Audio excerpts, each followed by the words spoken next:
Is there really no evidence for God's existence? It depends. If you want solid, irrefutable evidence supported by science and reality that proves without a shadow of a doubt that God am the real boy, then absolutely not. What, are you high? But if you want bad evidence, we got that for days. Made up stories, impossible, unverifiable feats, explanations for the universe that simply aren't true, and anything else you could possibly want, so long as it's not, factual in any way. We got you, buddy. I think in a world in which people are most persuaded by scientific quote-unquote claims. Quote-unquote? Well, are they scientific claims or are they not? If they aren't, then who cares? People need to be better educated on what science is and what it does. And I would bet that you're not here to do that. And if you just mean science and you're putting scare quotes on it to poison the well on science as a concept, which seems pretty likely considering the content of this video, well yeah, people should be mostly convinced by scientifically verifiable claims. They have been verified, proven to be accurate, or at least as close as we can possibly get to that. And certainly more so than any other explanations that we have. It is in fact incredibly weird and no small amount of frustrating when people don't base their beliefs about reality on, reality. Right? I mean, science is the arbiter of all truth in a culture we're living today. No, what are you talking about? Science, again, is what we use to test reality, to help us discover and demonstrate facts with a capital F-A-C-T-S. Whereas truth is a bit more of a broad term. I mean, sure, if something is factual in nature, then it's going to be true. But then there's other ideas that aren't strictly about hard facts, and they can still be true. Aesthetics, morality, certain branches of logic, all these things can contain truths that don't necessarily translate into physical facts per se. But that doesn't mean that these things aren't true, and science has little to nothing to say about them necessarily. The only people who I've ever heard refer to science as something that would or could even try to cover all aspects of inquiry are people who want to downplay its utility, probably because of how honest they are. I hear this all the time. Well, you cannot prove God's existence with evidence. Is that true? Is there no evidence for the existence of God? Again, depends on the level of evidence that you're willing to accept. Apart from the obvious, I think that you'll find the main difference between most theists and most atheists is that their bar for evidence is quite different. Theists will accept pretty shaky, shit-ass proof for the thing that they really want to believe, whereas most atheists want anything whatsoever so long as it's not fucking stupid. Apparently, that has always been asking way, way, way too much. Well, I learned one thing working criminal trials. You learned one whole thing? Check out the big brain on J. Werner Wallace. That's not Brad. Sad face. Oh well. And who gives a shit what you learned while doing legal stuff? I mean, for fuck's sake, the amount of you assholes who think that courtrooms are even remotely comparable to the scientific method in their ability to demonstrate facts about the real world is wild. Especially when there's literally a term for them screwing up that means, holy shit, we fucked up so hard we basically killed a baby. Miscarriage of justice. No such thing as a miscarriage of science. Just, okay, we've proved that idea wrong. Let's move on to the next one until we can no longer prove ourselves wrong, and then we'll probably be right. There's only two forms of evidence, right? There's direct evidence and indirect evidence. That's it. Perhaps in a purely courtroom setting. But here's the fun thing that you don't seem to know or understand about things outside of a courtroom. They're not fucking courtrooms, you kludge. But I don't even think that's true in a courtroom because they use scientific methods to get evidence beyond direct and indirect. Like experimental evidence, where they test things. That's not direct like someone filmed it, but it's also not indirect because you are testing things to establish how or why something can or cannot happen. Ultimately, this just feels like an attempt at a false dichotomy, and I will not allow that in this courtroom. Bailiff, take him to super jail. That's every form of evidence that we use when making a case in front of a jury. And as we all know, when you convince a bunch of randos of something with some smooth talk and some flashy PowerPoint slides, that makes it a fact about reality. But I do have a counter. This is Chewbacca. Chewbacca is a Wookiee from the planet Kashyyyk, but Chewbacca lives on the planet Endor. Now think about it. That does not make sense. Case dismissed. Direct and indirect evidence. Now, direct evidence is of one kind. It is eyewitness testimony. If it's not an eyewitness who can tell you what happened, who did it, it can describe the entire event for you, then you can't use direct evidence.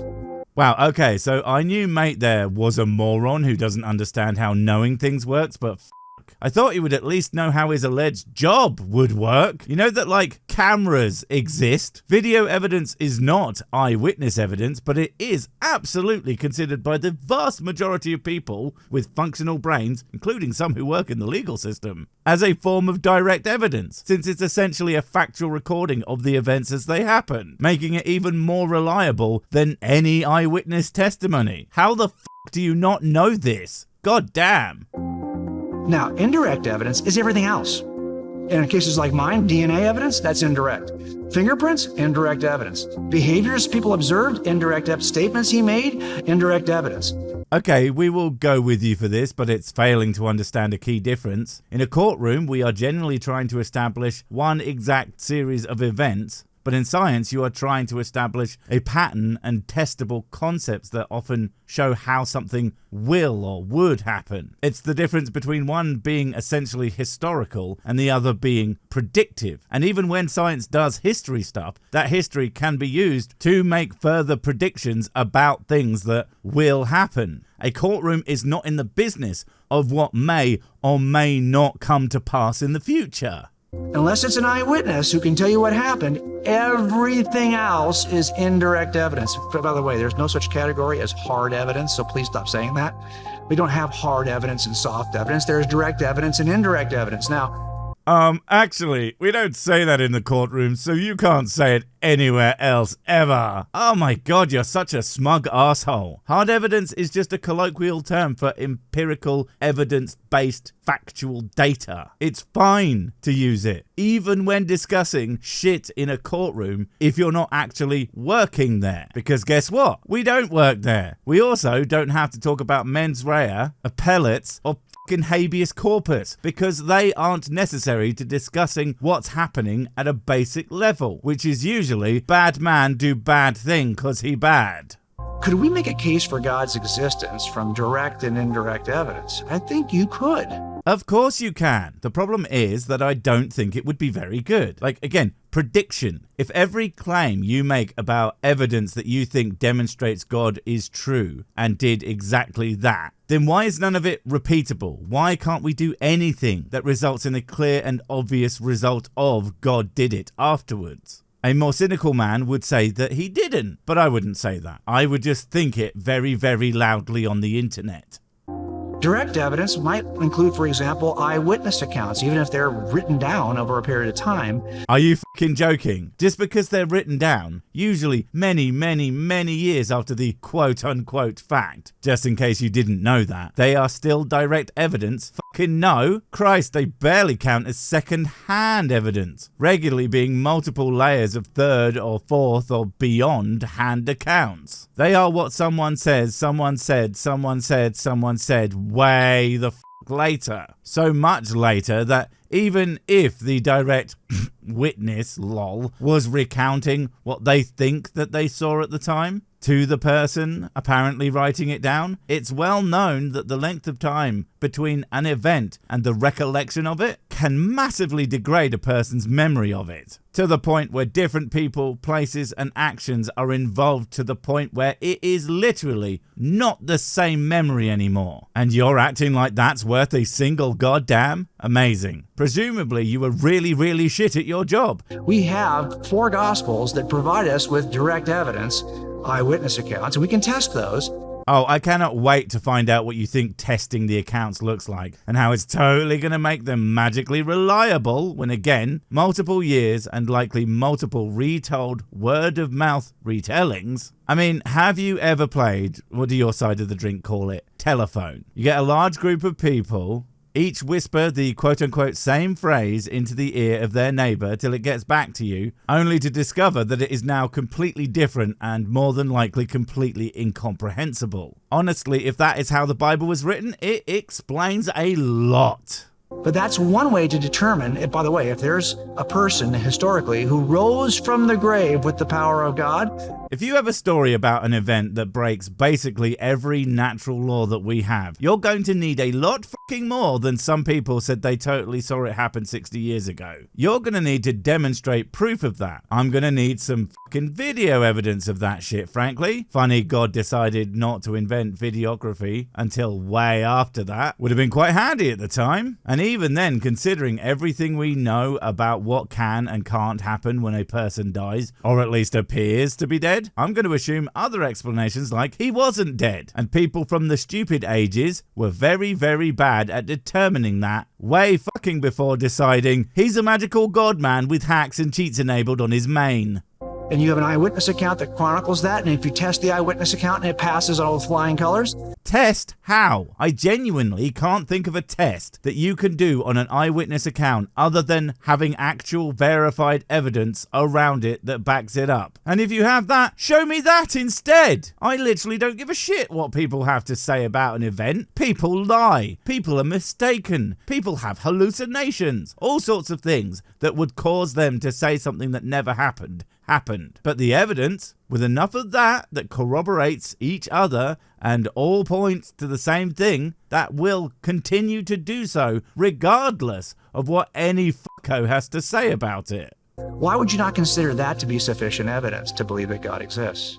Because numerous reasons, dumbass. Again, even if eyewitness testimony wasn't famously fucking terrible, where people can forget what was said and done moments after it fucking happened, because human perception isn't some faultless reality capture, and that already likely flawed understanding carried through multiple years and multiple people written down in a book, itself absolutely chocked with factual errors. Even if somehow all that shit happened to be true, the other explanations possible for people seeing what they believe to be a guy rising from the dead are far, far, far more likely than the random suspension of the normal flow of causality in our universe. Just so that a god, who for some reason only ever did anything on a tiny portion of the surface of a tiny planet in a backwater solar system, lost in a sea of stars in a universe so big that we literally will never know what is outside of the limited area that we can examine, and then sacrifice himself to himself, but not really, so that he could forgive us for doing a thing that he explicitly allowed and knew was going to happen, because he literally knows everything that's going to happen ever, including the fact that this all sounds ridiculously stupid, and the fact that you would go on the internet to fucking embarrass yourself. Yeah, sure, why not? I buy it now.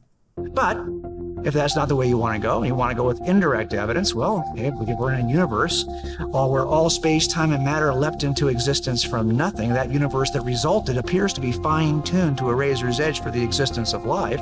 Okay, we're gonna go straight into a gish gallop, are we? That famously, intellectually honest way of presenting evidence. You see, the thing is, when I summarized the flaws in your stupid arguments into one long diatribe, it was because I'd already broken down large portions of your arguments to demonstrate their wrongness. And then as you were concluding that it was completely reasonable to think that God done it wasn't a stupid thing to say, I point by point explained why it is in a dense format to show just how fucking absurd this all is. But no, this shit is just a bunch of claims designed to bamboozle people into thinking that you have something of value to say, when you absolutely do not. Oh, and no, the universe didn't pop into existence from nothing, and fine-tuning only applies to life as we know it. It doesn't account for the likely many possibilities of life emerging that don't need a universe just like ours. Not only that, life emerges from non-life in a way that is still yet no one can explain that even now. Yes, they can. You know, knowing for an absolute fact how something happened and having a strong understanding of the likely steps of an event with evidence that shows how certain parts of it are extremely likely is an explanation. You're confusing a complete scientific theory with a strong hypothesis waiting for one or two breakthroughs to finally know how that mechanism actually functioned. Not having every single detail down is not the same as knowing literally nothing. But do you know what is the same as knowing literally nothing? Thinking that your book, though, which gets everything wrong, is somehow a better explanation because you want it to be.